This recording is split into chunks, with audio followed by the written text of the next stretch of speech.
বিশ্লেষক ডক্টর জাহিদুর রহমান। স্বাগত জানাচ্ছি আপনাদের দুজনকেই রাজনীতির এপিঠ ওপিঠের আজকের আয়োজনে। যেটি দিয়ে শুরু করতে চাই আমি যে বেগম জিয়া খুবই সংকটাপন্ন অবস্থায় আছেন, আমরা সবাই জানি।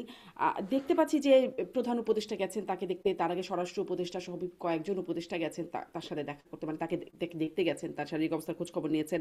জামাতের আমির সহ বিভিন্ন রাজনৈতিক দলের নেতারা গেছেন, তিন বাহিনীর প্রধান গেছেন। আমি আসলে ডাক্তার জাহিদ আপনার কাছ থেকে শুরুতে জানতে চাই, আপনি একজন চিকিৎসকও, সেই হিসাবে যদি একটু বলেন যে তিনি কি এই অবস্থায় আছেন? মানে হয় না যে রোগীকে দেখতে গেলে রোগী একটু খুশি হন, এই অবস্থায় কি আছেন যে তিনি আসলে খুশি হবেন এত মানুষ তাকে দেখতে যাচ্ছেন? এক, যদি তিনি সেই অবস্থায় থেকে না থাকেন তাহলে এই ভিড়ভাট্টা তো তার জন্য খুব ভালো কিছু নয় বলেই আমরা জানি। তাহলে দায়িত্বশীল ব্যক্তিরা এত যে ভিড় করে করে যাচ্ছেন, এটি আসলে কেমন হচ্ছে? ধন্যবাদ। আমি ধারণা করি খুব বেশি মানুষকে ওনার কাছ পর্যন্ত যেতে দেওয়া হচ্ছে না, খুব হাতে হুম। গোনা কয়েকজন। আমি ধারণা করি প্রধান উপদেষ্টা হয়তো একদম কাছে গেছেন, বাকি অনেকেই, ধরুন বিএনপির মহাসচিব, তিন বাহিনীর প্রধান, এর বাইরে বিএনপির অনেক বড় নেতা, স্ট্যান্ডিং কমিটির নেতা, এনারাও কেউ ওখানে ঢুকতে পারছেন বলে আমি মনে করি। এটা মোটামুটি নিশ্চিত থাকতে পারে হুম। না। আপনি যেটা বলছেন যে একেবারেই তাই, বেগম খালেদা জিয়া যে অবস্থায় আছেন, উনি আদৌ মানুষকে চিনতে পারার অবস্থায় আছেন কিনা, না থাকার সম্ভাবনাও বেশি আমি মনে করি। কারণ ওনার কমপ্লিট বা ফুল লাইফ সাপোর্ট বলছি আমরা অনেকে, এটা কিন্তু একটা ভেগ টার্ম, নানান রকম ভাবে লাইফ সাপোর্ট হতে পারে। ইভেন মেকানিক্যাল ভেন্টিলেশন ও লাইফ সাপোর্টের একটা পার্ট, কিন্তু ওনার এক ধরনের মেকানিক্যাল ভেন্টিলেশন লাগছে বলা হচ্ছে, এটা মোটামুটি নিশ্চিত। ওনার ওষুধ রেসপন্ড করছে, কিন্তু তার মানে এই না যে তিনি আসলে চিনতে পারছেন, দেখতে পারছেন না। কিন্তু যেটা দাঁড়ায় আসলে বাংলাদেশের মতো দেশের প্রেক্ষাপটে এটা হয় যে আপনি একটা অসুস্থ মানুষকে দেখতে যান, তার জন্য দোয়া করেন, কাছে যাওয়ার চেষ্টা করেন, এরকম। এবং আমি আবারও বলছি যে এটা এই স্কেলে হচ্ছে না যেটা তার জন্য আসলে ক্ষতিকর হবে। আর যারা গেছেন হাতে গোনা, আবারও বলছি, 4-5 জন 6 জন মানুষই হয়তো যেতে পেরেছেন, তারা সেরকম প্রিকশন নিয়ে গেছেন, তারা ওই অ্যাসেপ্টিভ প্রিকশন নিয়ে গেছেন যাতে তারা ফার্দার কোনো ইনফেকশন তার ওখানে কোনো ছড়িয়ে পড়ার সুযোগ নেই। হুম, যারা গেছেন তারা মানে যথেষ্ট ব্যবস্থা নিয়েই গেছেন, সে কিন্তু প্রস্তুত, হ্যাঁ সে আ- প্রস্তুত। আমি প্রস্তুতি নিয়েই গেছেন। আমি আসলে এই প্রশ্ন করছিলাম যে এই যাওয়াটার মাত্র কতটা, শুধু তো বেগম জিয়াই না, আমরা জানি বেগম জিয়ার জন্য তার মানে কেবিনগুলো খালি করা হয়েছে ওই ফ্লোরের। শুধু তো বেগম জিয়া না, ওখানে আরো অনেক ব্যক্তি আছেন, অসুস্থ রোগী আছেন। এই যে একটা পরিস্থিতি তৈরি করা হচ্ছে, এটি আসলে মানে আমি এইটাই জিজ্ঞাসা করছিলাম, এটা কি দায়িত্বশীল একটা অবস্থা তৈরি হচ্ছে? আমাদের দায়িত্বশীল ব্যক্তিরা আছেন, রাষ্ট্রের মুরব্বীরা, মাথারা যাচ্ছেন, এটা কি দায়িত্বশীল মানে ভূমিকা এখানে পালন এখানে করে? একটা ব্যাপার একটু বলি। বিশেষ করে ওনাকে যখন এসএসএফ এর নিরাপত্তা দেওয়ার সিদ্ধান্ত হয়েছে, তখন আমি যদিও নিশ্চিত নই এই নিরাপত্তা সিদ্ধান্তটা কেন নিয়েছে, আমি হুম। বিট কনফিউজ যে হুম। তার কি আসলে এই ধরনের কোনো থ্রেট থাকার কথা আছে কিনা। কিন্তু যখনই এসএসএফ হবে তখন আসলে কত একদম প্রেসক্রাইব মেজার্স আছে, আশপাশে কে থাকতে পারবে, কেউ থাকতে পারবে না, কি পরিস্থিতি, এগুলো কতগুলো একদম স্পেসিফিক হিসাব আছে, সেটার ধারাবাহিকতা হিসেবে এটা করা হচ্ছে। এবং আমি আপনার সাথে একমত যেখানে সাধারণ রোগীদের সমস্যা হচ্ছে, কোনো সন্দেহ নাই, ওই হসপিটালে আরো রোগীরা আছে, এটা কোনোভাবেই কোনো ভালো কিছু না। আবার আমরা বাংলাদেশ তো, মানে বাংলাদেশ হঠাৎ করে যে আর সব দেশের মতো খুবই অ্যালার্ট হয়ে যাবে, খুবই সতর্ক হয়ে যাবে। যেমন আমি আমার এক্সপিরিয়েন্স আপনাকে শেয়ার করি। বিশেষ করে সার্জারি পেশেন্টদের তো মানে ইনফেকশনের ঝুঁকি থাকে হুম। সবসময়।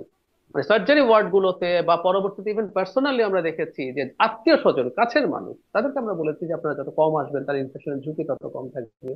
কিন্তু আমরা এগুলো করি এই ধরনের, এটা আমাদের সংস্কৃতির অংশ। অন্যান্য ক্ষেত্রে আমি এটা মনে করি না যে তার কোনো মানে অন্যান্য ক্ষেত্রে যাওয়া জড়িত কারণে মেজর সংকট।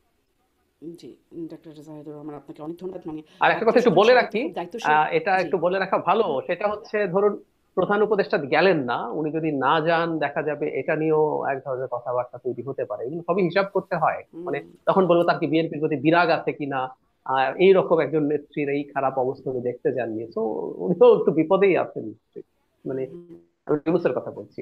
সবাই আসলে কথাবার্তার একটা প্রয়োজনীয়তা অনুভব করেও হয়তো যাওয়া। আমি ব্যারিস্টার ফুয়াদ, আপনার কাছ থেকেও একটু এটি জানতে চাই, আপনি কি এই এই যাওয়া, দেখতে যাওয়াটাকে দায়িত্বশীল মনে করেন কিনা, এর বিকল্প করা যেত কিনা? কারণ নিশ্চয়ই মানুষের প্রাণ, শুধু বেগম জিয়া না, বেগম জিয়া তো আছেন বটেই গুরুত্বপূর্ণ ব্যক্তি, তাছাড়া আরও ব্যক্তি আছে। ছোট্ট করে যদি বলেন, আপনার কাছ থেকে আমি ভিভিআইপি বা এসএসএফ নিয়োজিত করার বিষয়টাও একটু শুনতে চাইবো। ধন্যবাদ। প্রথম কথা হচ্ছে যে অন্যদের সবার মতোই আমরা সবাই বেগম জিয়ার আরোগ্য কামনা করছি, দোয়া করছি যেন উনি দ্রুত সুস্থ হয়ে পরিবারের কাছে, দেশের মানুষের কাছে ফিরে আসেন। দ্বিতীয় কথা হচ্ছে যে জাহিদ ভাই যেটা বলেছেন যে কালচারালি একটা রিয়েলিটি আছে আর কি। আমরা যারা লম্বা সময় দেশের বাইরে ছিলাম, আপনার হাসপাতালে ওইখানকার জায়গাতেও আমরা দেখেছি আর কি যে আমরা যখন এশিয়ানরা হাসপাতালে ভর্তি হইতাম অথবা আমাদের হুম। পরিচিত জনরা ভর্তি হইতো, পুরো হাসপাতাল ম্যানেজমেন্ট বিরক্ত হয়ে যাইত। কারণ আমাদের এত আত্মীয় স্বজন যায়, প্রতিদিন রাত ভিজিটিং আওয়ার মানে না, রান্না করা খাবার দাবার নিয়ে যায়, এক একজন এক এক রকম করে গল্প গুজব সবাই মিলে পুরো কেবিনটাকে একটা সোশ্যালাইজেশনের জায়গা বানায় দেয় আর কি। ওয়ার্ড টোয়ার্ড যেগুলো হুম। থাকে, ডক্টরস এর যে হাইজিন রুল টুল আছে এগুলো মানে না। তো ওই ওই রিয়ালিটিতে আসলে তো আমরা বাস করি না আর কি। আমরা আমাদের একটা কালচারাল ফ্যামিলি ইস্যু আছে। আমি সরকারি হাসপাতালে রান্না করে খাইতেও দেখছি। আপনার ওই যে হিটার নিয়ে আসছে, হিটার নিয়ে এসে বাজারঘাট করে টোরে গ্রাম থেকে লোকজন আসছে, সবাই মিলে রান্না বান্না করে খাচ্ছে। জাহিদ ভাই কিন্তু যেহেতু কিন্তু ইনি তো ডাক্তারি বেগম পড়েছে। খালেদা জিয়া, দেখেছি। হ্যাঁ, ব্যারিস্টার ফুয়াদ, যাচ্ছেন তিন বাহিনীর প্রধান, যাচ্ছেন প্রধান উপদেষ্টা ডাক্তার শফিকুর রহমান, তিনি নিজেও ডাক্তার, আরো যারা না হয় ছোট নেতাদের কথা অনেকের কথা বাদই দিলাম, ইনারা যে যাচ্ছেন, আপু আমরা তারা তো দায়িত্বশীল। বাংলাদেশেও যাই। বাংলাদেশে যখন আগুনে পড়ে যায় না, হুম হুম। আমরা তখন দলে দলে শত শত বার্ন জি, ইউনিটে গিয়ে একদম। ওই পুরো আধা মরা লাশটা যেটা মোড়ানো থাকে কাগজে ওটা দেখে আসি। এখন আমরা সেই সোনার বাংলায় বাস করি, আমরা সেরকম একটা জাতি। এই জন্য হচ্ছে যে ওই ফেনোমেনাটা তো একটা বিষয় আছে। দ্বিতীয় দেখেন যে আমি নিজে আহ বসুন্ধরা দিয়ে গত কদিন আগে আসছি, একটা টকশো করে ফিরতেছিলাম। তো দেখলাম যে রিক্সাওয়ালা থেকে গাড়িওয়ালারা সবাই খুব বিরক্ত প্রকাশ করছে। এত ক্যামেরা, এত লোক, এত জ্যাম হয়ে গেছে। আমি পার্সোনালি জানি দুই একজন রোগী হাসপাতাল ট্রাস্ট চেঞ্জ করে ফেলছে, হুম কারণ আসা যাওয়া মিলায়ে আপনার টোটাল ম্যানেজমেন্ট অপারেশনে হচ্ছে, বাধাগ্রস্ত হচ্ছে। বিএনপি কিন্তু দলের পক্ষ থেকেও নেতাকর্মী থেকে শুরু করে দেশবাসীকে রিকোয়েস্ট করছে আপনারা এখানে না আসেন, ভিড় না করেন, কিন্তু এটা তো মানা হচ্ছে না।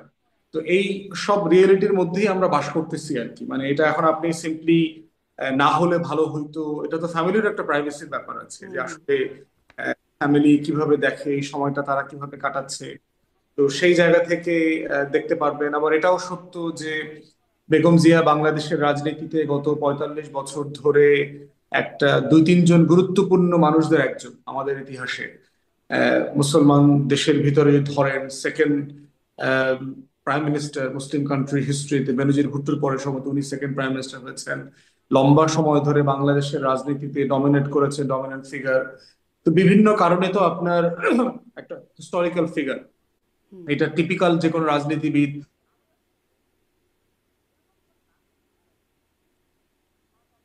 কানেকশনটা আটকে গেল, মনে হয় কানেকশনটা আটকে গেল। আমি ব্যারিস্টার ফুয়াদ আসবো আপনার কাছে, যেহেতু কানেকশনটা আটকে গেছে। আমি যেই প্রশ্নটা মূলত যেতে চাচ্ছিলাম, আমি ডক্টর জাহিদ আপনার কাছ থেকেই যাই। তাহলে মানে একটা কনক্লুশনে আমরা যেতে পারছি যে খুব অন্তত দায়িত্বশীল ভূমিকা আমরা আশা করতে চাই, আশা করতে পারি। ব্যারিস্টার ফুয়াদ, আপনি শুনতে পাচ্ছেন আমাকে? হ্যাঁ, শুনতে পাচ্ছি, শুনতে পাচ্ছি। হ্যাঁ, আপনার কানেকশন একটু আটকে গেছিল। আমি আপনাকে এই প্রশ্নটা করতে যাচ্ছিলাম, একটু এটা বলি যে এই যে অতি গুরুত্বপূর্ণ ব্যক্তি ঘোষণা, এসএসএফ নিয়োগের সিদ্ধান্ত, এটি কি মানে এই সাধারণ ভিড়ভাট্টা এইটা নিয়ন্ত্রণের কারণে, কি কারণে আসলে অতি গুরুত্বপূর্ণ ব্যক্তি এই সময়ে এসে ঘোষণা করতে হলো মানে সরকারকে? এইরকম একটা আমার ধারণা যে এইরকম একটা ভালনারেবল সিচুয়েশনে ধরেন কোনো স্যাবোটাজের চেষ্টা করা, আওয়ামী লীগের একটা অরাজকতার থ্রেট আছে, নির্বাচনকে ঘিরে অস্থিরতা তৈরি করা, তারা বিচারকে কেন্দ্র করে অস্থিরতা তৈরি করবার চেষ্টা করছে। তো সারা দেশের অ্যাটেনশন যখন বেগম জিয়ার দিকে থাকবে, এরকম একটা সময়তে যেন কোনো দুর্ঘটনা ঘটে না যায়, আমার কাছে মনে হচ্ছে ইটস মোর প্রিকশনারি আর কি। যে এবং আমার ধারণা যে বিএনপি লিডারশিপ অথবা বিএনপির জিয়া পরিবারের পক্ষ থেকে এরকম কোনো কনসার্ন সরকারকে হয়তো কনভে করা হয়েছে, অথবা সরকারের নিজস্ব গোয়েন্দা সংস্থার কাছে কোনো তথ্য থাকতে পারে যে এরকম কোনো স্যাবোটাজের সম্ভাবনা আছে এগুলোকে ঘিরে। তো এই জন্য প্রিকশন নেওয়ার ক্ষেত্রে আমি কোনো দোষ দেখি না, রাষ্ট্র যেন কোনো বিব্রতকর সিচুয়েশনে না পড়ে এই সময়টা। আপনি বলছেন যে কনসার্ন হয়তো কনভে করা হয়েছে, কনসার্ন তো কনভে করছেন তারেক রহমান, তার নিরাপত্তার একটা সংকট আছে, এই জন্য তিনি দেশে ফিরতে পারছেন না। তাহলে কি মনে হয়, তাকেও কি ভিভিআইপি মানে অতি গুরুত্বপূর্ণ ব্যক্তি ঘোষণা করে দেয়া যায়? তাহলে তো অন্তত তাকেও নিরাপত্তা দেয়া যায়। তারেক রহমানের একটা ডিফারেন্সের জায়গা হচ্ছে যে বেগম জিয়া ধরেন সাবেক প্রাইম মিনিস্টার। তো সাবেক প্রধানমন্ত্রী হিসেবে, দেশের সবচেয়ে বড় রাজনৈতিক দলের প্রধান হিসেবে সে এমনিতেই স্টেটের অনেক প্রোটোকল পেতে পারে। ধরেন সিকিউরিটি ফোর্সের যে নিরাপত্তার জায়গা, এটা সে এমনিতেই রেগুলারলি পেতে পারে, যেটা হাসিনা তাকে বঞ্চিত করেছে গত সময়টাতে। তারেক রহমানের ব্যাপারে একটু পার্থক্য হচ্ছে যে এক্স্যাক্টলি সেই ফ্যাসিলিটি সে পেতে পারে না, কারণ সে রাষ্ট্রের কোনো দায়িত্ব হুম কখনো পালন করে নাই। সে কোনো রাষ্ট্রের প্রধানমন্ত্রী ছিল না, অথবা স্টেট রেসপন্সিবিলিটি সে হোল্ড করে নাই। তবে যেটা আছে সেটা হচ্ছে যে যে কোনো নাগরিক তো রাষ্ট্রের কাছে আবেদন করতে পারে তার নিরাপত্তাহীনতার হুম। বেস করে, এবং রাষ্ট্র কিন্তু আপনার সিকিউরিটি প্রোভাইড করে বিভিন্ন ওকেশনে। এরপরে কিন্তু তফসিল ব্যারিস্টার ফুয়াদ, আইনে তো এমন কিছু নাই যে রাষ্ট্রের মানে ভিভিআইপি এই স্ট্যাটাস পাবার জন্য, অতি গুরুত্বপূর্ণ ব্যক্তি স্ট্যাটাস পাবার জন্য তাকে এই মানে গুরুত্বপূর্ণ পদে থাকতে হবে, এরকম তো কোনো কিছু কি আছে আইনে? এটা এটা নেই। এটার হইলো যে আপনার কোন লেভেলের প্রোটেকশন পাবেন। যেমন ধরেন যে সাধারণ মানুষ যদি রাষ্ট্রের কাছে প্রোটেকশন চায়, রাষ্ট্র হয়তো বোঝার চেষ্টা করবে, একজন কনস্টেবল দিয়ে দিবে। আপনি যদি আসেন, ধরেন সে বোধ করবে যে আপনি ট্রাম্পের দেশ থেকে এসেছেন, আপনি গুরুত্বপূর্ণ একজন ব্যক্তি, আপনি আমেরিকায় থাকেন, আপনি একটা টিভি প্রোগ্রাম হোস্ট করেন, তা আপনাকে দেখা গেল 10 জন কনস্টেবল দিয়ে দিল, আনসার টানসার দিয়ে দিল আর কি। আবার জাহিদ ভাই চাইলো 2 জন কনস্টেবল আর একজন মাথা ভালো আঁচড়াইতে পারে এরকম একটা চিরুনিওয়ালা নাপিত দিয়ে দিল সাথে করে। তো এটা লেভেল ডিফার করতে পারে আর কি, ধরেন তো। বাট ওই বেগম জিয়া যে লেভেলের প্রোটেকশন পাওয়ার এন্টাইটেল, এটা তো তারেক রহমান এন্টাইটেল না। বাট তফসিল ঘোষণা হয়ে গেলে আমার ধারণা যে কোনো ক্যান্ডিডেট আপনার নিরাপত্তা চেয়ে রাষ্ট্রের কাছে আবেদন করতে পারে, এবং রাষ্ট্র তখন সিকিউরিটি জাজ করবে। ইতিমধ্যে আপনি জানেন যে জি। বিএনপির পক্ষ থেকে বুলেট প্রুফ গাড়ি, তারপরে অস্ত্র, আপনার লাইসেন্স অস্ত্রের জন্য আবেদন করা হয়েছে। ডক্টর জোবায়দা রহমান যখন দেশে এসেছেন, উনি তখন পুলিশের কাছ থেকে লিখিত আবেদন করে প্রোটেকশন নিয়েছেন। তো সিকিউরিটি কনসার্ন তো এই ফ্যামিলির এবং ওনাদের আছে, জেনুইন কনসার্ন আছে। তো সেক্ষেত্রে রাষ্ট্র হয়তো ধরেন একটা প্রোটোকল রেডি করতে পারে যে নিবন্ধিত রাজনৈতিক দলের সভাপতি, সেক্রেটারি, এরকম গুরুত্বপূর্ণ মানুষ যারা প্রোটেকশন চাইবেন রাষ্ট্র তাদেরকে প্রোটেকশন দিবে। ক্যান্ডিডেটরা যারা প্রোটেকশন চাইবেন তারা তাদেরকে প্রোটেকশন দেবে। এরকম একটা প্রোটোকল রেডি করে রাষ্ট্র, ইলেকশন কমিশন তখন চাইলে এই প্রোটেকশন অ্যারেঞ্জ করতে পারবে। জি, ব্যারিস্টার ফুয়াদ, আপনাকে ধন্যবাদ। আহ, মানে আপনি বলছিলেন কে কাকে আসলে মানে কতটুকু নিরাপত্তা দেবে, আপনাকে হয়তো চিরুনিওয়ালা নাপিত রাষ্ট্র দেবে না। আমার আমি এই নাই তো, জন্য আমাকে তো কনস্টেবল দিবেন। সেজন্য হয়তো দুজন কনস্টেবলই দেবে, চিরুনিওয়ালা নাপিত হয়তো ডাক্তার জাহেদকে দিবেন। কিন্তু আমি আসলে প্রশ্ন যেটা করতে চাই, ডাক্তার জাহেদ যতটুকু মানে ব্যারিস্টার ফুয়াদের কথা থেকে বুঝছিলাম, তবে আমার যতটুকু উইগ মনে লাগবে, পড়ে উইগ লাগবে। উইক লাগবে। আচ্ছা, উইক পড়লে তাহলে হয়তো চিরুনিওয়ালা নাপিত আপনিও পেতে পারেন ব্যারিস্টার ফুয়াদ। প্রশ্নটা যেটা করছিলাম যে যতটুকু মনে পড়ে, রাষ্ট্র প্রয়োজন মনে করলে যে কাউকে আসলে নিরাপত্তা রাষ্ট্র দিতে পারে বা অতি গুরুত্বপূর্ণ ব্যক্তি ঘোষণা করতে পারে। ডাক্তার জাহেদ, আপনি কি আমাকে শুনতে পাচ্ছেন? ডাক্তার জাহেদ, জি, আপনি কি আমাকে জি, শুনতে পাচ্ছেন? হ্যাঁ। আমি শুনতে পাচ্ছি এখন। জি। মানে বিষয়টা বেগম জিয়াকে অতি গুরুত্বপূর্ণ ব্যক্তি ঘোষণা করা হলো। রাষ্ট্র চাইলেই তারেক রহমানকে অতি গুরুত্বপূর্ণ ব্যক্তি ঘোষণা করতে পারে কিনা, মানে রাষ্ট্র এটা পারে। দেখালো কিনা যে জি, রাষ্ট্র চাইলে। আমি আসলে জি। এটা নিয়ে একটু ওই এসএসএফ আইন 2021 সালে আমি মাঝে মাঝে আটকে যাচ্ছিলাম। আমি একটু যদ্দূর শুনেছি তারেক রহমানকে না, যে কেউ কেই পারে। আমি হুম এসএসএফ আইন 2021 পড়লাম, কারণ হলো প্রথম যখন বেগম জিয়াকে এই সুবিধা দেয়া হলো তখন অনেকে এভাবে বলার চেষ্টা করছেন যে এটা পাওয়ার মাধ্যমেই তারেক রহমান পেয়ে যাবেন, সুতরাং ওনার আসতে অসুবিধা নেই। এটা হুম একেবারেই ভুল। আর্টিকেল 8-এ ওই আইনে লেখা আছে যে দুজন বাই ডিফল্ট পান, সেটা হচ্ছে হুম প্রধান উপদেষ্টা বা প্রধানমন্ত্রী আর হচ্ছে রাষ্ট্রপতি। 2-এর কতে বলা আছে যে কোনো ব্যক্তিকে ইনফ্যাক্ট অতি গুরুত্বপূর্ণ ব্যক্তি হিসেবে ঘোষণা করতে পারে, ঘোষণা করলেই এসএসএফ এর নিরাপত্তা দেয়া যাবে। ফুয়াদ ভাই যেটা বললেন, আমি ধারণা করি আমাদের যে টিপিক্যাল পুলিশি যে নিরাপত্তা আছে, তারেক রহমান সম্ভবত বা তার দল সম্ভবত ওটাকে যথেষ্ট মনে করছেন না। তাদের হুম এসএসএফ নিরাপত্তাই হয়তো প্রয়োজন হবে। ও, আরেকটা জিনিস একটু বলে রাখার, ভালো একটা ফান হয়েছিল, শেখ হাসিনা তার পরিবারের একটা আইন বানিয়েছিলেন নিরাপত্তার জন্য। তার পরিবারের সব সদস্যের জন্য তারা ওই আইনে লিখে দিয়েছিলেন আগে এসএসএফ নিরাপত্তা দেয়া হবে। হুম যাই হোক, এটা হচ্ছে এই দুইজন সাথে যে কেউকে ঘোষণা করা হতে পারে। তো আমি ধারণা করি যে এসএসএফ নিরাপত্তাই তারা হয়তো এক্সপেক্ট করছেন। সেটা টেকনিক্যাল প্রবলেম আছে, ফুয়াদ ভাই যেটা বলছেন উইচ ইজ রাইট। উনি একটা সবচেয়ে বড় হলো একটা দলের প্রধান, ওনাকে দেয়া হলো, আর কাকে দেয়া হবে হবে না এসব নিয়ে মনে হয় সম্ভবত একটা পলিটিক্যাল ডিবেটও শুরু হয়ে যেতে পারে।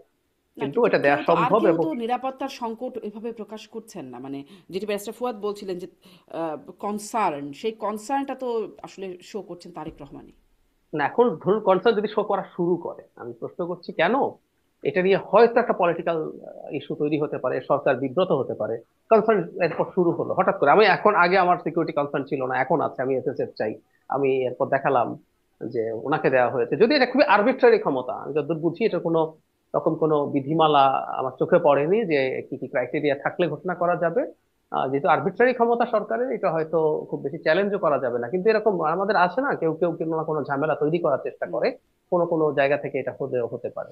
নিবন্ধিত দল তো অনেক, প্রত্যেকটার প্রেসিডেন্ট যদি 50-এর উপরে নিবন্ধিত দল, আমাদের তো এখন এই আলাপ টালাপ করারও একটা পরিস্থিতি তৈরি হয়, কেউ করেও থাকতে পারে। যাই হোক, আমি যেটা মনে করি, যদি এসএসএফ নিরাপত্তা, আবারও বলছি, এটা দেয়া যায় তাকে ঘোষণা করলেই, সেটার মাধ্যমে যদি তিনি দেশে আসতে পারেন এবং সিকিউর ফিল করেন, সরকার এই ব্যাপারে স্টেপ নেওয়া দরকার। জি। আর আমরা তো কদিন ধরে খুব আলোচনা করলাম ব্যারিস্টার ফুয়াদ, যে তারেক রহমানের সেই যে আলোচিত স্ট্যাটাস, যে তার একক নিয়ন্ত্রণাধীন সিদ্ধান্ত নয়, এটি অতি স্পর্শকাতর বিষয়, যে কারণে খুব একটা বলাও যাচ্ছে না এই বিষয়ে। এটা নিয়ে অনেক আলোচনা হলো কদিন, তারপরে কি কোনো একটা কনক্লুশনের দিকে যাওয়া গেল, বোঝা গেল শেষ পর্যন্ত যে ঠিক কার নিয়ন্ত্রণে, মানে সিদ্ধান্তটা নেওয়াটা কার নিয়ন্ত্রণাধীন, বা কি সেই কারণ, কি সেই বাধা, এ সম্পর্কে কোনো সামারি করার মতো জায়গায় যাওয়া গেল এখন পর্যন্ত ব্যারিস্টার ফুয়াদ? দেখেন, আমরা তো স্পেকুলেট করতে পারবো, কিন্তু আপনার এক্স্যাক্টলি রিজন তো আসলে তারেক রহমান এবং তার ক্লোজ মানুষজন ছাড়া তো আসলে এটা কারো জানা সম্ভব না practically। তো একক নিয়ন্ত্রণাধীন না, বলেন টেকনিক্যালি তো কারেক্ট। পার্টি, তার স্ট্যান্ডিং কমিটির সাথে একটা কাউন্সিল করার ব্যাপার আছে, তার অ্যাডভাইজারি কাউন্সিল আছে, তার ফ্যামিলি মেম্বার আছে, এবং লম্বা সময় ধরে তারা এক্সাইলে বাস করছেন। তাদের এই সেফটি কনসার্ন গুলো আছে, তো সেটাতে একটা কালেকটিভ ডিসিশন মেকিং এর জায়গা আছে। এবং এই কালেকটিভ রিয়েলিটিটাকে তো আসলে ইগনোর করবার সুযোগ নাই।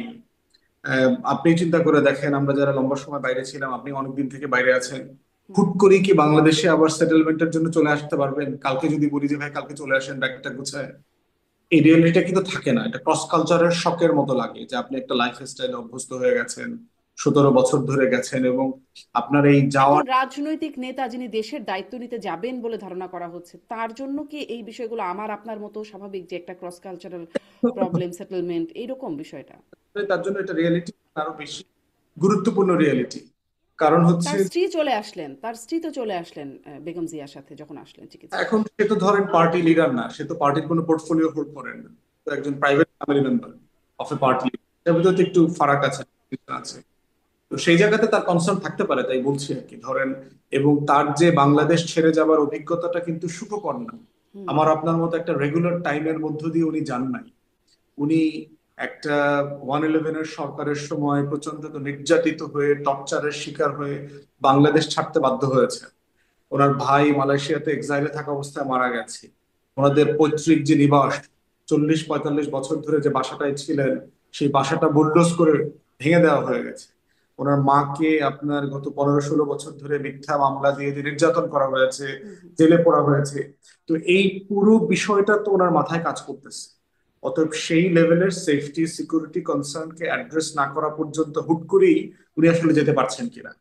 আবার দেখেন, ওনাদের ফ্যামিলিতে কিন্তু এই আলোচনাটা হচ্ছে যে বেগম জিয়াকে বিদেশে নেওয়ার মতো একটা রিয়েলিটি তৈরি হয় কি, যে উনি একটু সুস্থ হয়ে গেছেন, ট্রাভেল করতে পারবেন, ওনাকে হয়তো ট্রিটমেন্টের জন্য আপনার গত জানুয়ারিতে যেভাবে নিয়ে গেছে, হয়তো ট্রিটমেন্টের জন্য লন্ডনে নিয়ে লাগতে পারে। তাহলে সেক্ষেত্রে কি একটু ওয়েট করে আমি না যাওয়ার থেকে মাকে ওখানে নিয়ে যাব, হুম।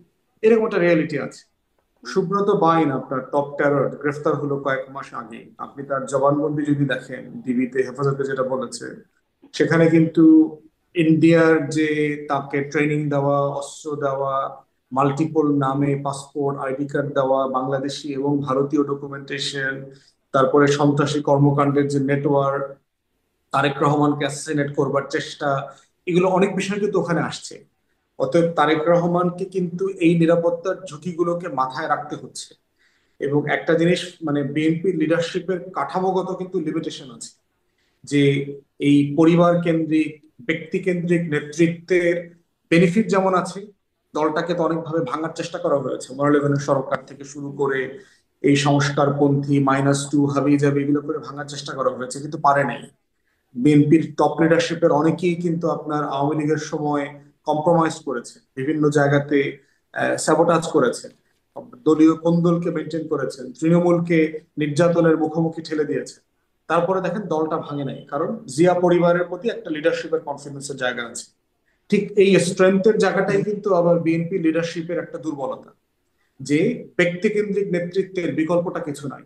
এই জন্য তারেক রহমান কিন্তু এখন বিএনপির অস্তিত্বের সাথে মানে কানেক্টেড হয়ে গেছে, তার সুস্থ থাকা, তার নিরাপদে থাকার বিষয়টা। অতএব দল আকারে তাকে তো এই প্রত্যেকটা বিষয়কে দেখতে হচ্ছে, পজিটিভলি নেগেটিভলি অ্যাসেস করতে হচ্ছে। তো এই জন্য আমি বোধ করি যে ওনার মাকে আমাদের থেকে নিশ্চয়ই উনি বেশি ভালোবাসেন।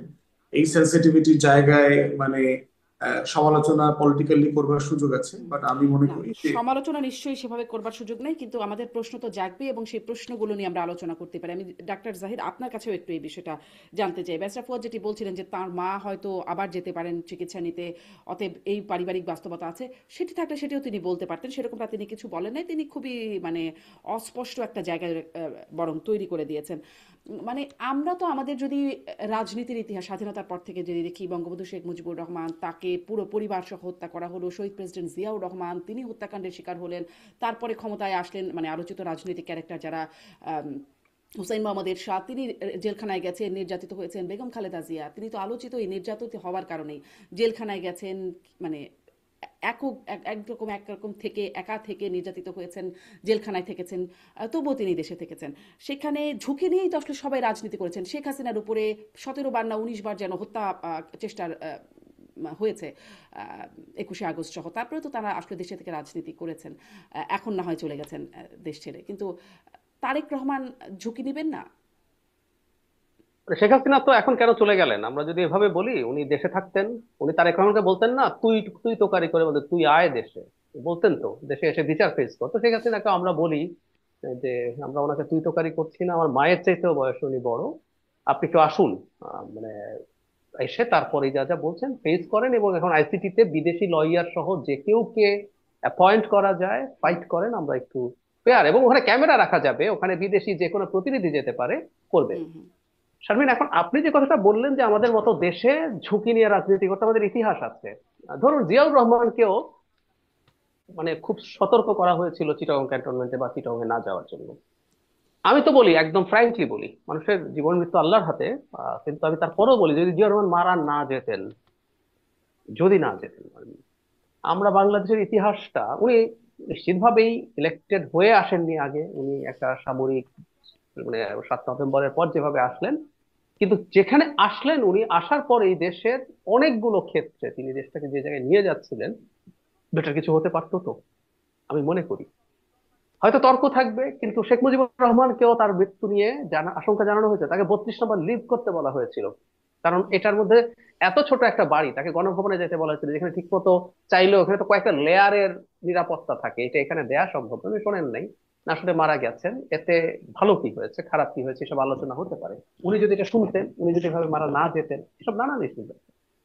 তারেক রহমান, ফুয়াদ ভাই যেটা বলেন, আমি একটু যোগ করতে চাই, তারেক রহমান শুধু বিএনপির জন্য না, এটা আমি আমার পয়েন্ট অফ ভিউ বলছি, ভবিষ্যতে হয়তো এটা পাল্টে যাবে, কিন্তু এই মুহূর্তে বাংলাদেশের স্টেবিলিটির জন্য তারেক রহমানের বেঁচে থাকা খুব জরুরি। আমি কেন বলছি, আমরা ধরে নিলাম তর্কের খাতিরে যে তারেক রহমান মারা গেলেন, হত্যাকাণ্ডের শিকার হলেন, এবং শুধু বাংলাদেশ না, বেনজির ভুট্টোর জীবনে এই ঘটনা ঘটেছে, বিদেশ থেকে এসে কিছুক্ষণের মধ্যে উনি হত্যাকাণ্ডের শিকার হয়েছেন। যদি এটা হয়ে থাকে, খেয়াল করি আমরা, বিএনপি দলটা বেগম খালেদা জিয়ার নেতৃত্ব দেওয়ার অবস্থায় নেই, তিনি যদি ফিরেও আসেন এবার।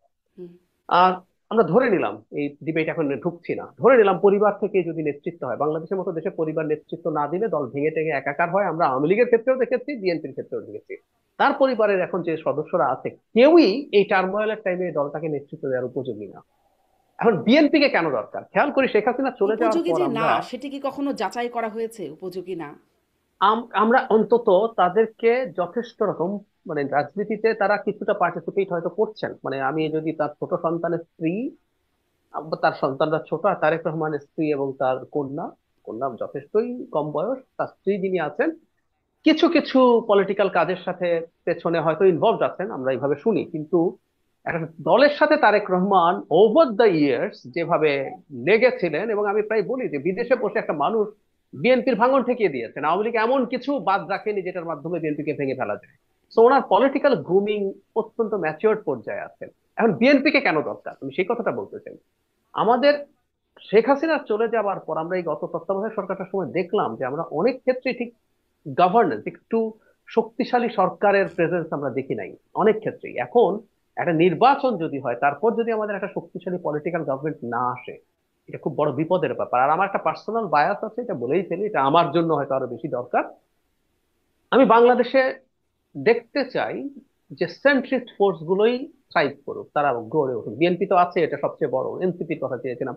এবি পার্টিও কোনো ঘোষিত আইডেন্টিটি পলিটিক্স করেন না, তারা ইসলামিক ভ্যালুস কে ভ্যালু করেন, কিন্তু তারাও আসলে মূলত একটা সেন্ট্রিস্ট পার্টি, সেন্টার রাইট বলতে পারি। তো এই ধরনের পার্টিগুলো গ্রো করুক। বিএনপি যদি এই মুহূর্তে হঠাৎ করে খুব বড় বিপদে পড়ে যায়, ভেঙে যায় বা দুর্বল হয়ে পড়ে, এই মুহূর্তে এই জায়গাটা ফিল আপ করার জন্য এনসিপি সহ আরো কোনো দল আসলে প্রস্তুত হয়নি। হুম। ফলে এই জায়গাটা অনিবার্যভাবেই নিয়ে নেবে, বা হাই প্রবাবিলিটি আছে আমাদের এই যে রাইটিস্ট দলগুলো, এবং টু সাম এক্সটেন্ট এখানে আওয়ামী লীগ আবার প্রাসঙ্গিক হয়ে উঠে পড়তে পারে, হুম। যে তারা এই জায়গার মধ্যে ঢোকার চেষ্টা করতে পারে। সেই কারণে আমি মনে করি তারেক রহমানের নিরাপত্তা এবং তার বেঁচে থাকা খুবই জরুরি আমাদের স্বার্থে। সেই কারণে আবারও বলছি, এটা হয়তো শর্ট টার্ম, ইয়ার্স হতে পারে, একটা সময় হয়তো ওনার বা বিএনপিরও এই গুরুত্ব থাকবে না, আমাদের তো অল্টারনেটিভ ফোর্স দাঁড়াবে যারা তখন এই জায়গাটা ফিল আপ করতে পারে। সেজন্য জি। আমি মনে করি ওনার বুদ্ধিমানের কিন্তু কাজ হবে এটার এক এক যদি এক সিকিউরিটি লাইনে বা থ্রেট এক থাকে। বা দুই লাইনে ডক্টর জাহিদ বলবেন যে এই মুহূর্তে বেগম জি, আপনি বলছিলেন যে তিনি থেকেও আসলে নেই, অ্যাক্টিভ হওয়ার মতো অবস্থায় তার জি। নেই। তারেক রহমান তিনি বিদেশে থাকছেন, আসতে চেয়েও আসতে পারছেন না। কে যে তাকে নিয়ন্ত্রণ করছে বা কি যে তাকে নিয়ন্ত্রণ করছে সেটাও স্পষ্ট হচ্ছে না। এই বাস্তবতাটা বিএনপির জন্য এখন কেমন, মানে বিএনপি কি একটা স্বস্তিদায়ক পরিস্থিতিতে রাজনীতি করতে পারছে? না, এটা ডক্টর ঝুঁকি জাহিদ। তো, সমস্যা তো আছেই। মানে এখনকার যোগাযোগের যুগে যেটা যেটা সুবিধা আছে, কানেক্টেড থাকা সম্ভব, ভিডিওতে থাকা সম্ভব, কিন্তু কোনোদিনও একটা হুম। মানুষ সশরীরে এসে যখন নেতৃত্ব দেবেন সেটার বিকল্প না, এটা নিয়ে কোনো সন্দেহের কিছু নাই। আমি তো ব্যক্তিগতভাবে মনে করি তারেক রহমান যদি 5 আগস্টের পরবর্তী সময় থেকে দেশে থাকতে পারতেন, তার দলের বিভিন্ন পর্যায়ের মানুষ যে নানান অনিয়ম দুর্নীতির সাথে জড়িয়েছে, অভিযোগ আছে, অনেক সত্যতা আছে, এগুলো এই স্কেলে হয়তো হতো না। আমি মনে করি এটা উনি হয়তো অনেক নিয়ন্ত্রণ করতে পারতেন। তো এটা বিএনপির জন্য ক্ষতির কারণ হচ্ছে তো বটেই। তবে এই যে উনি আসছেন না, এটা দিয়ে বিএনপি কে যে, মানে ওনাকে যে তাচ্ছিল্য করার প্রবণতা আছে, সেটা বিএনপি যদি ঠিকমতো তার ন্যারেটিভকে সেট করতে পারে। একটা ছোট উদাহরণ দেই।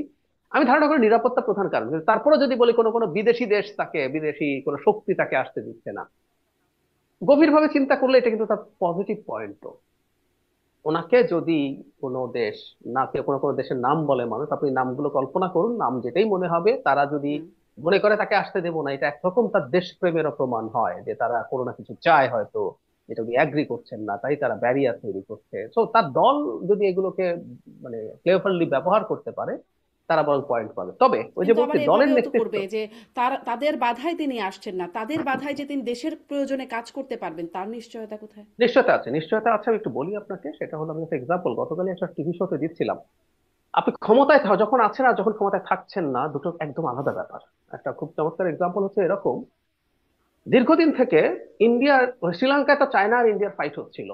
হুম। যেটা হয়েছে, গোতাবায়া রাজাপাকসা আর মাহিন্দা রাজাপাকসা, প্রথম মাহিন্দা ছিলেন, এরা পুরোপুরি চায়নার দিকে চলে গেলেন। আমাদের মনে আছে না যে অপ্রয়োজনীয় হুম। প্রকল্প দিচ্ছে, হাম্বানটোটা পোর্ট করছে, তারপরে হুম। পোর্ট সিটি হ্যান ত্যান অনেক কিছু করছে।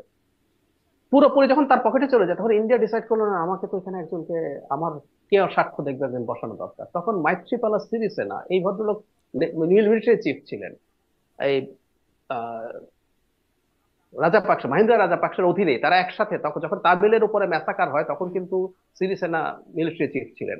তো ইন্ডিয়া তাকে সর্বোচ্চ সাহায্য করেছে। ইন্ডিয়া সাহায্য করে, কিন্তু বাংলাদেশের মতো না, বাংলাদেশের মতো রাতের ভোট তোরটা ইলেকটোরাল স্ট্র্যাটেজিটা থেকে এসব হুম। কারণ শ্রীলঙ্কায় ভালো নির্বাচন হয়, যেহেতু সার্চ করলেই দেখবেন।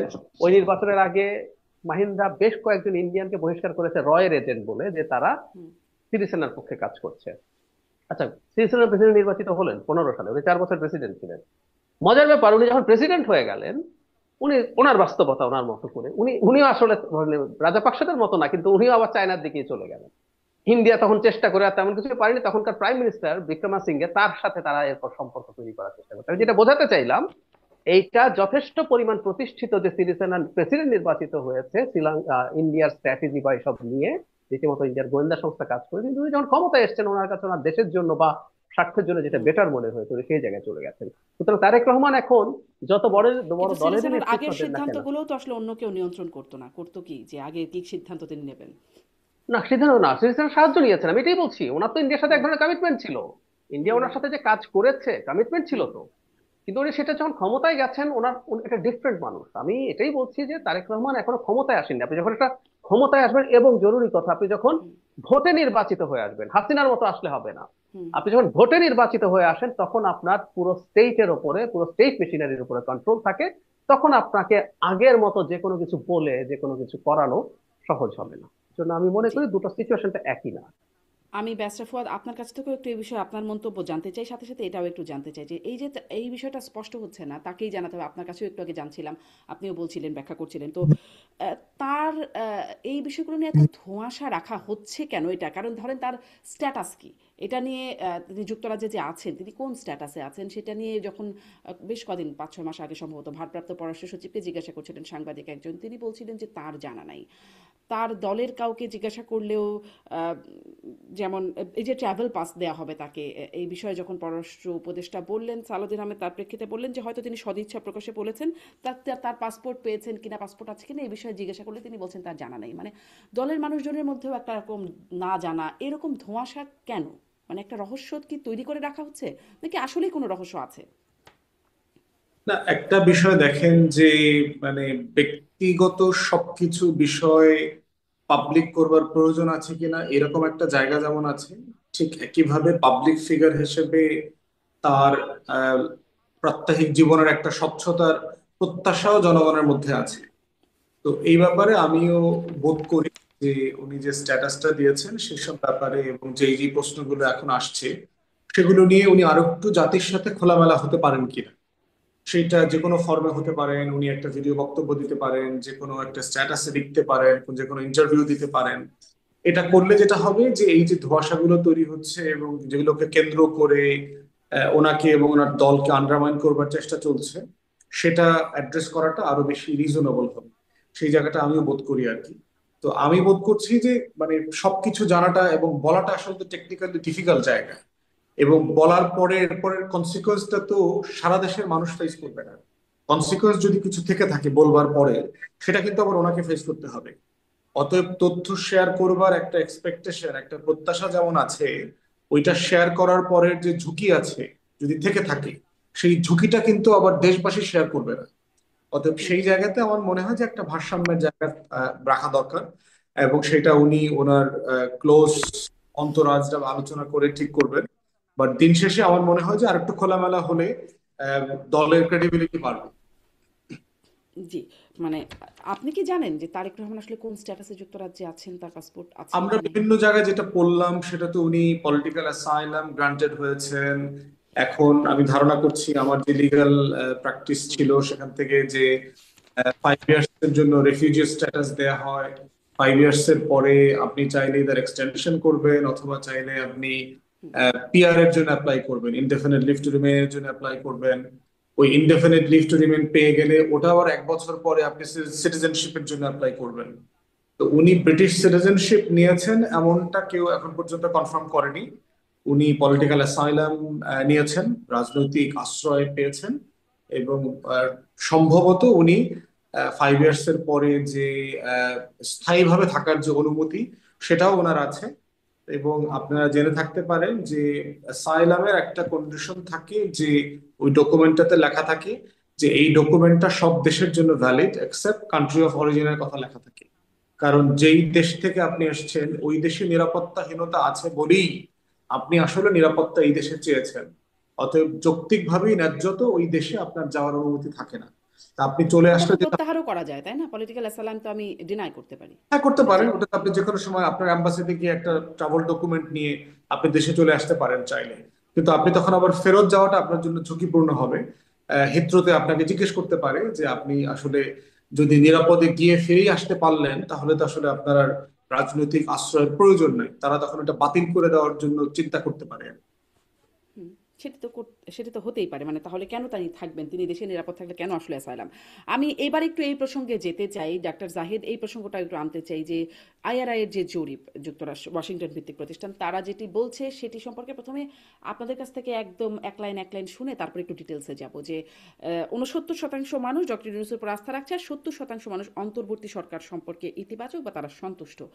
আপনি কি এই 70%-এর মধ্যে পড়বেন? আপনি কি ডক্টর ইউনূসের উপর আস্থা রাখছেন বা অন্তর্বর্তী সরকারের উপর সন্তুষ্ট? আপনি দেখো, আসলে কোন দিকে ভোট দেবেন? সন্তুষ্ট যদি গ্রেড থাকে, যেমন আমি এই সরকারকে ডিসওন করি না। আমি মনে করি একটা জিনিস, সেটা হলো, আমি এভাবে বলি তাহলে আপনি বুঝতে পারবেন আমাকে কোনখানে ফেলবেন। আমি তো আসলে হুম, কোয়েশ্চেনিয়ার গুলো দেখিনি।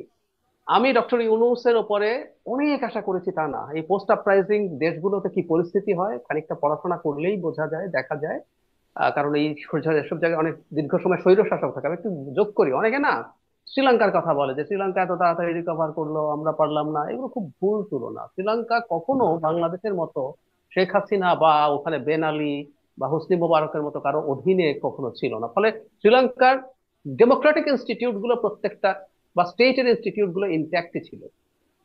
একজন পারে নাই, ফেল করেছে। গোতাবায়া রাজাপাকসে একটা ভালো নির্বাচনের মাধ্যমে নির্বাচিত হয়েছে, তারপর ভাগতে হয়েছে তাকে, কিন্তু তার স্টেটটা ইনট্যাক্ট ছিল। খেয়াল করবেন, এরশাদ পতনের পর তো আমরা এত বড় বিপদে পড়ি নাই। ইভেন এরশাদের মতো লোক এই দেশের প্রতিষ্ঠানগুলোকে এভাবে ধ্বংস করে। এরশাদ স্বৈরশাসক ছিল, পুলিশ কি পালিয়েছিল এরশাদের পর? না তো। নেতারাও পালায় নাই, জেলে গেছে, জেলে থেকে নির্বাচন করেছে, নির্বাচিত হয়েছে।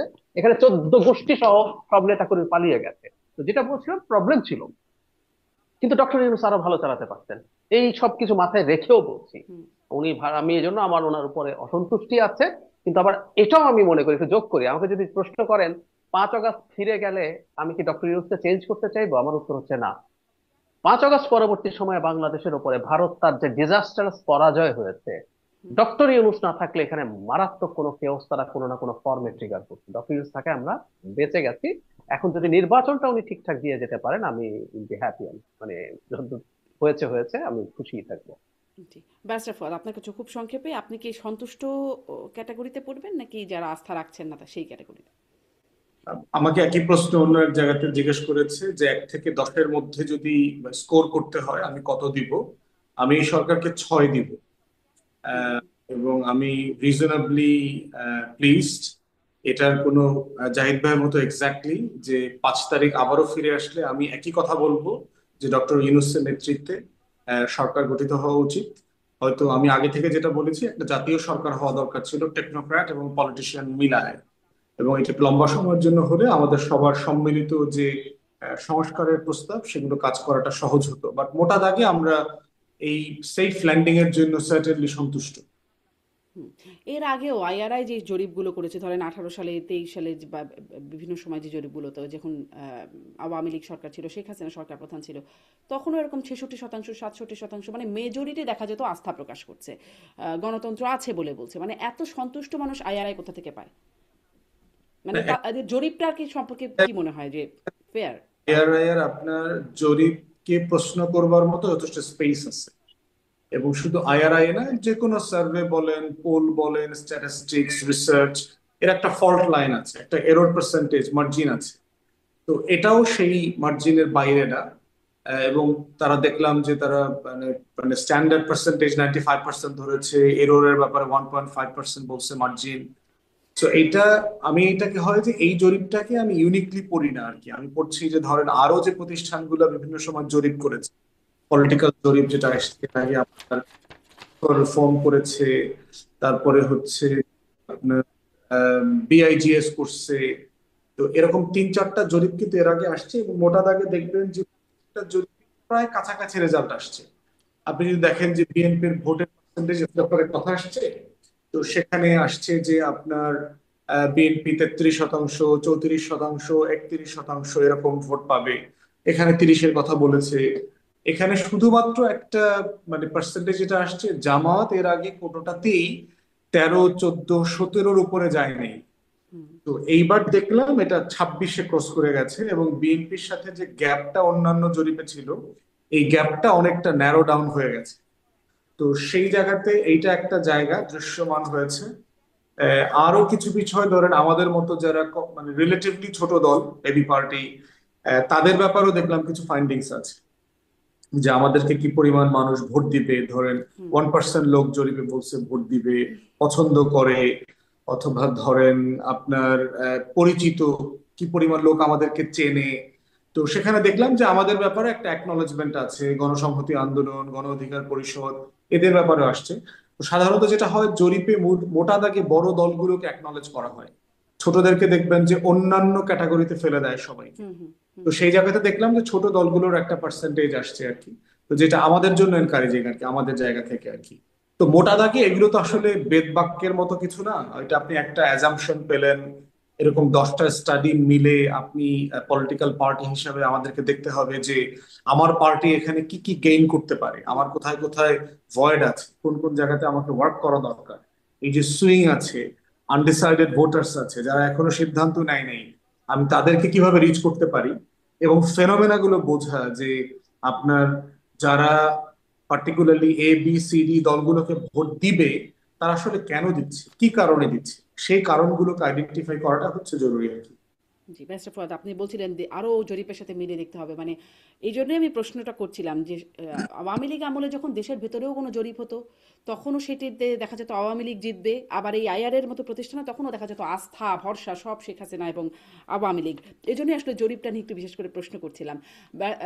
ডক্টর জাহেদ, আপনার কাছে আপনি যদি এখানেও একটু এই জরিপ সম্পর্কে একটু বলেন। আমার মূল প্রশ্নটা আপনার কাছে এটা যে যেটি সম্পর্কে ব্যারিস্টার ফুয়াদও বলতে শুরু করেছিলেন যে কোন দলকে কতটা পছন্দ করছে, কে কতটা ভোট পাবে এই জরিপে বলা হচ্ছে। যেমন যদি বলি যে পছন্দে এগিয়ে কিন্তু এই জরিপে দেখা যাচ্ছে জামাত 53% মানুষ পছন্দ করছে, বিএনপিকে পছন্দ করছে 51%।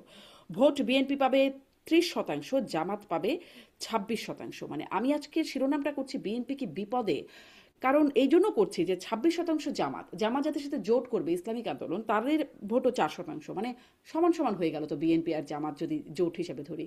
আর যদি একটা দল পেয়ে যায় তাহলে তো জামাত আসলে ক্ষমতায়, মানে ইকুয়েশনটা কেমন দেখেন? আচ্ছা, আমি আইআরআই এর মানে একটা ফান ঘুরছে পত্রিকার দুটো মানে হেডলাইন নিয়ে। 23 সালে শেখ হাসিনা সরকারের উপর আস্থা 70%। মানে এটাও 70, ওটাও 70, তারা 70-এর কমে কিছু করে না। মানে 23 সালে শেখ হাসিনা সরকারের উপরে জনগণের আস্থা 70% ছিল, আইআরআই বলছে। একদম দুটো স্ক্রিনশট একদম পাশাপাশি দিয়ে। আমি এই জরিপগুলো যারা করে তাদের একটা প্রতিষ্ঠানের সাথে আমার কিছুটা যোগাযোগ আছে, বা আমি আসলে মানে একটা প্রতিষ্ঠানের সাথে যুক্তই আছি। খেয়াল করবেন, ইনোভেশন এবং ব্রেইন কম্বাইন্ডলি একটা করে। ব্রেইন যে প্রতিষ্ঠানটা আছে সেই প্রতিষ্ঠানের সাথে আমি যুক্ত আছি। আমি এটা নিশ্চিত করতে পারি, বা অন্যান্য জরিপগুলো সম্পর্কে আমি বলি, আমি এটা একেবারেই নিশ্চিত যে এই জরিপগুলো স্যাম্পল সাইজ, স্যাম্পলিং এবং প্রসিডিওরাল কোনো প্রবলেম নেই। মার্জিন অফ এরারটা যদি আমরা বিবেচনা করি, আপনি যেটা বলছেন, সেই মার্জিন অফ এরারে ইভেন হইতেই পারে যে বিএনপি আরো কম, জামাত আরো বেশি, কারণ জামাত এই ক্রসও করে যেতে পারে। কিন্তু আমি একটা অন্য জিনিস বলি, একটু অন্যভাবে জিনিসটাকে প্রেজেন্ট করতে চাই। আমি এই জন্য বিশ্বাস করি একেবারেই দিলে, আমি ভুল হতে পারি। এই নির্বাচনের পর আসলে আমাদের অনেক কিছু জানাশোনা হবে। আমাদের প্রবলেমটা কোথায়? আমরা তো 3টা নির্বাচন দেখি নাই, ফলে আমরা জানি না শেষ পর্যন্ত কি হয়। কিন্তু আমাদের আশপাশে কি হয় সেটা বলতে পারি। যে কেউ, আমি দর্শকদেরকেও বলছি, আপনারা ভারতের নির্বাচনী জরিপ 2024 হুম। সার্চ দেবেন, দিলেই উইকিপিডিয়াতে একটা পেজ আছে এই জরিপ নিয়ে। তো এই জরিপ নিয়ে যখন পেজটা আছে, সেই পেজে নির্বাচনের আগের জরিপ এবং যে জরিপকে অনেক বেশি ক্রেডিবল বলা হয়, এক্সিট পোল, এক্সিট পোলে যে জরিপগুলো আছে যে কেউ দেখে নিতে পারে। যেমন আমি একটু বলি যে কংগ্রেস নেতৃত্বাধীন ইন্ডিয়া জোট 234 সিট পেয়েছে, আমি ভুল না করলে। মানে প্রায় সব জরিপ বলছে এলো কংগ্রেস মোটামুটি এর অর্ধেক সিট পাচ্ছে। আমি 93 সিট পাবে কংগ্রেস, এরকম জরিপও দেখেছি, ওখানে আছে, যে কেউ ঢুকে দেখে নিতে পারে। এবং অবিশ্বাস্য ভাবে 2024 সালের নির্বাচনটা আমি খুব মন দিয়ে ফলো করেছি। একজন ব্যক্তি, এই একজন ব্যক্তি ভারতে প্রেডিকশন করতে পেরেছিলেন। উনি উনি জরিপ টরিপ ছাড়াই। উনি হচ্ছেন পারাকাল্লা প্রভাকার। এই ভদ্রলোক নির্মলা সীতারামন, যে ভারতের অর্থমন্ত্রী বিজেপি, তার হাজবেন্ড। উনি ইজ অ্যান ইকোনমিস্ট। আমি খুব অবাক হয়ে দেখলাম উনি পেরেছে। তো ভারতে, ভারতের মতো দেশ যেটা দীর্ঘ গণতান্ত্রিক চর্চার ইতিহাস আছে, আমি যে কথা বলতে যাচ্ছি, সেই জায়গায় আপনি অত্যন্ত ফলসি একটা জরিপ সামনে আসলো। ভোটের পার্সেন্টেজ বলেন, সিট বলেন, মানে মানে ভারতে তো অনেক বড় দেশ, 25-30টা করে জরিপ হয়েছে, একটাও অলমোস্ট একটা দুটোর বাইরে কেউ কাছাকাছি যায়নি। ফলে আমার আন্ডারস্ট্যান্ডিং, এবার আমি বলি, আমাদের দেশে, আবারও বলছি, প্রসিডিওর নিয়ে আমার কোনো প্রবলেম নাই, ঠিক আছে এগুলো হুম। সব, কিন্তু আমার আন্ডারস্ট্যান্ডিং হচ্ছে এই দেশের লোকজন জরিপে নাম প্রকাশ না করলেও সত্য কথা বা সঠিক কথা বলেন। এই জন্য আমি মনে করি যে নির্বাচনে আমরা একেবারেই ভিন্ন কিছু দেখবো। কারণ জামাতের আচরণ কিন্তু মনে হয় না যে তারা নিজেরাও এই জরিপকে রিলাই করে, নাহলে জামাত এই ইলেকশন নিয়ে লোয়ার হাউসে পিআর টিআর শোরগোল করতো না। হুম। ওরা ইসলামী আন্দোলন টান্দোলন সহ সব মিলে নির্বাচনে চলে গেলে তো বিএনপি চেয়ে ভালো করছে, তো এফপিটিপি তেই তো তারা ভালো করার কথা, কিন্তু তারা করছে না, তারাও সম্ভবত বিরোধ করে। জি। আর একটা প্রশ্ন একটু খুব সংক্ষেপে, যে আমার সময় খুবই অল্প, একটুখানি জিজ্ঞাসা করবো ব্যারিস্টার ফুয়াদ, যে সম্প্রতি আরেকটা রায় হলো শেখ হাসিনা পরিবার, টিউলিপ সিদ্দিকী সহ তাদের দণ্ডাদেশ হলো দুদকের মামলায়, রাজুকের প্লট দুর্নীতি। সেখানে টিউলিপ সিদ্দিকের যে 2 বছরের কারাদণ্ড, সেটি নিয়ে অনেক বিতর্ক হয়েছে। ডেভিড বার্গম্যানও দেখলাম যে তিনিও বেশ এটি নিয়ে সোচ্চার লিখছেন। সেখানে বলা হচ্ছে, মানে, এবং সেই সাক্ষাৎকারটা তার মানে আইনজীবীর, দুদকের আইনজীবীর, তিনি কথা বলছেন সেখানে, বলছে যে তিনি প্রভাব খাটিয়েছেন, চাপ প্রয়োগ করেছেন শেখ হাসিনাকে, মানে টিউলিপ সিদ্দিক শেখ হাসিনাকে চাপ প্রয়োগ করেছেন, প্রভাব খাটিয়েছেন। এবং সেটির প্রমাণ কি, সেটি সাক্ষীরা শুনেছেন কিভাবে, তাদের ইন্টারনেট বা হোয়াটসঅ্যাপের মাধ্যমে কথা হয়েছে বা মেসেজ আদান প্রদান হয়েছে, সেটার কোনো স্ক্রিনশটও নেই। মানে এইরকম একটা, আপনিও নিশ্চয়ই দেখেছেন। আসলে কি বার্তা যাচ্ছে, এর মানে প্রক্রিয়াটি কি সঠিক, সব ঠিকঠাক হচ্ছে বলে মনে হচ্ছে? সেই বার্তাটা কি জাতির কাছে যাচ্ছে? দেখেন, এই জন্য তো একটা অ্যাপিল প্রসেস আছে, যে এই বিষয়গুলো আমারও চোখে পড়েছে। আমি এক্স্যাক্টলি মানে প্রসিকিউশনের এভিডেন্স গো থ্রু করি নাই, সো ডিটেল রিপ্লাই আমার পক্ষে দেওয়া সম্ভব না। বাট যেটা হচ্ছে যে এই জন্য যেহেতু একটা আপিল প্রসেস আছে, আমরা আশা করব যে যারা এই বিচারটাকে তারা মনে করছেন না তারা ন্যায্য রায় পেয়েছেন, তাদের আসলে আপিল প্রসেসে যাওয়া দরকার এবং এই প্রসিডিওরের ভিতরে এটাকে চ্যালেঞ্জ করা দরকার। এবং চ্যালেঞ্জ হলে পরে যেটা হবে, এটা ন্যাশনালি পাবলিক হবে।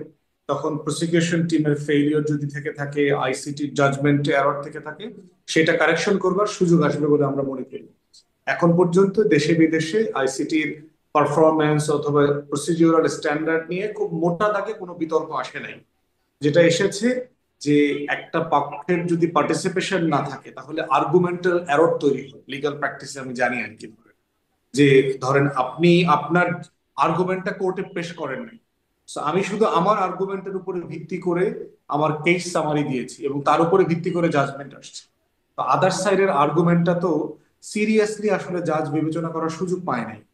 তো যেহেতু এখানে অন্য পক্ষ এখানে অনুপস্থিত, তো সেখানে এই জায়গাগুলোর একটা এরর এবং একটা লিমিটেশন এখানে জাজমেন্টে থাকবে। তো আমরা আশা করছি যে যারা শাস্তি রায় পেয়েছেন তারা আপিল করেন, আপিল করে আপনাদের জায়গাগুলো যেখানে কারেকশন করবার সুযোগ আছে, এরর অফ ল আছে, সেগুলোকে অ্যাড্রেস করেন। তাহলে আসলে উপায় কি? কারণ তারা তো আসলে আসছেন না, আসবেন না, এটা তো মোটামুটি বোঝা যায়, বা তারা বলেও থাকেন। তাহলে আসলে উপায় কি? এই এরর, মানে বলছেন থাকবে জাজমেন্টে, এরকম এরর থাকলে তো সেই জাজমেন্টটাও ফেয়ার না। আবার যদি তারা নাও আসেন, তাহলে কি উপায়? না, এর থেকে বেশি আর কোর্ট কি করতে পারবে? কোর্ট তো অ্যাভেইলেবল এভিডেন্সের উপরেই তো রায়টা দেবে। যে আপনি আপনার পক্ষ থেকে হয়তো কিছু বলতেন যেটা আপনি মিডিয়াতে বলছেন, কিন্তু সেটা তো কোর্টে বলা হয়নি। আপনি তো লিখেও আপনার বক্তব্য দিতে পারতেন, সেটাও তো দেওয়া হয়নি। তাহলে আপনার বক্তব্যটা তো যাদের কাছে নাই, তো জাজ তো অ্যাভেইলেবল এভিডেন্সের উপরে ভিত্তি করেই রায়টা দেবে। মানে আর তো তার হাতে কোনো সেকেন্ড অপশন নাই। আপনি তো প্রসিকিউশনের এভিডেন্সকে চ্যালেঞ্জ করেন নাই, এবং মানে চ্যালেঞ্জ তাহলে কি এরকম যে কিছু করার নাই বলে ত্রুটিপূর্ণ রায় চলবে? না, মানে বিষয় তো তাই। মানে আপনি আপনি আমাকে কখনো জিজ্ঞেস করেন নাই যে আপনি কি দিয়ে ভাত খাইতে চান। তো আমি আপনার বাসায় আসছি, আমি আপনাকে ডাল দিয়ে আলু ভর্তা দিয়ে খাওয়াই দিচ্ছি। এখন আপনি বাইরে গিয়ে বলতেছেন, ভাই আমি মেহমান এত দূর থেকে আসলাম, একটু গরু গোশত খাওয়াইলো না, পোলাও খাওয়াইলো না, রোস্ট খাওয়াইলো না। মানে এইটা তো আপনি রেজ করতে পারেন না। যেগুলো রেজ করবার জায়গা সেটা তো প্রপার ফোরামে রেজ করতে হবে। জি। ডাক্তার জাহেদ, আপনার মন্তব্য। ডাক্তার জাহেদ, আপনি শুনছেন আমার কথা? ডাক্তার জাহিদুর রহমান, আপনি কি আমাকে শুনতে আমি পাচ্ছেন? শুনতে, জি জি, জি। আমিও আপনার কাছে একই এক প্রশ্ন করছিলাম আমি যে শুনতে এই, পাচ্ছি, জি একটু জি, ডিস্টার্ব। আপনি আপনার মন্তব্যটাও জানতে চাই যে টিউলিপ সিদ্দিকী, বিশেষ করে টিউলিপ সিদ্দিকের বিষয়টা আলোচনায় আসছে। আপনার কি মনে হয় যে আসলে ত্রুটিপূর্ণ রায় তাহলে যথাযথ? আমি টিউলিপ সিদ্দিক নিয়ে আমার খুব স্পষ্ট একটা অবস্থান আছে, সেটা খুব সোজা। সেটা হলো হাসিনা রেহানার যে মামলা, মানে যে রায় হয়েছে, সেটা আমি মোটা দাগে সঠিক মনে করছি। যদিও ইন অ্যাবসেন্সিয়া হচ্ছে, তারা যেহেতু কন্টেস্ট করছেন না, এটা হবে। তবে একটা কথা বলে রাখা ভালো, আইসিটি এবং এখানেও রাষ্ট্রপক্ষ, রাষ্ট্র থেকে একজন কেপেবল আইনজীবী যেন দেওয়া হয় এবং তিনি যাতে সিনসিয়ারলি ফাইট করেন। আইসিটিতে ওই অভিযোগটা ছিল, রাষ্ট্র যাকে নিয়োগ দিয়েছেন তিনি ঠিকভাবে ফাইটটা করেন নাই। এটা আবারও বলছি, ডেভিড বার্বেক এটা নিয়ে কথা বলেছেন। হুম।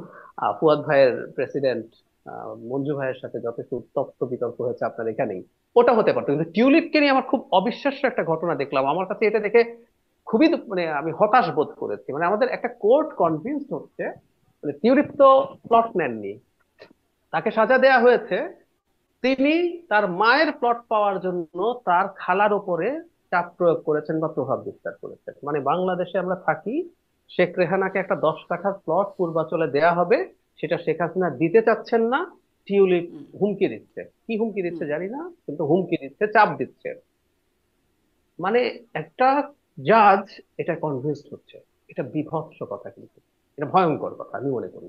টিউলিপের অবৈধ সম্পদ ধরা পড়েছে, সেটা ফাইন, এবং সেটা যেন তার মন্ত্রিত্ব, একটা ছোটখাটো মন্ত্রী ছিলেন, ওনাদের ওই অনেক রকম মন্ত্রিত্বের স্টেজ থাকে, উনি ফোর্থ বা ফিফথ স্টেজের একজন ছিলেন, সেটা গেছে, উনি শাস্তি পেয়েছেন, প্রচুর কথা হয়েছে। কিন্তু এটার মাধ্যমে আমরা এই ধরনের কিছু কাজ করে আমাদের বিচারগুলোকে প্রশ্নবিদ্ধ করতে থাকি। এই যে হরে ধরে সবার নামে খুনের মামলা দিচ্ছিলাম, এগুলো নিয়ে আমরা কথা বলেছি।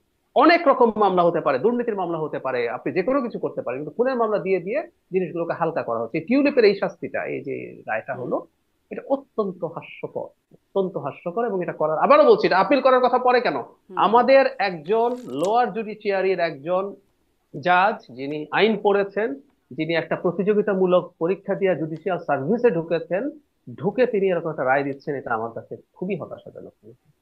জি, ডক্টর জাহিদুর রহমান, অনেক ধন্যবাদ। মানে এখানেই আসলে এই জন্যই প্রশ্নটা করছিলাম, যদি আপনি বলছেন হালকা বা যে শব্দগুলো আসে ত্রুটিপূর্ণ, আহ, কারণ যাই হোক, যদি বিচারের এরকম থেকে যায় তাহলে ভবিষ্যতে এটা নিয়ে তো মানে প্রশ্ন তো তোলার সুযোগ তৈরি থাকবেই, মানে ওপেন অবশ্যই, থাকবেই এখন না সেটাই। বড় ব্যাপার কি দাঁড়ায়, ত্রুটি যখন থাকে, গ্রোস ত্রুটি যখন থাকে, তখন বিপদ কোথায় হয়। আইসিটিতে জামায়াতের নেতাদের বিচার হলো, এই বিচারগুলো প্রসিডিউরালি একেবারেই ভুল। হুম আপনারা দুজনেই আইনের মানুষ, আপনারা জানেন, আমরাও সাধারণ মানুষ হিসেবে এটুকু বুঝি। কোর্ট বিচার করবে, তার সামনে উত্থাপিত সাক্ষ্য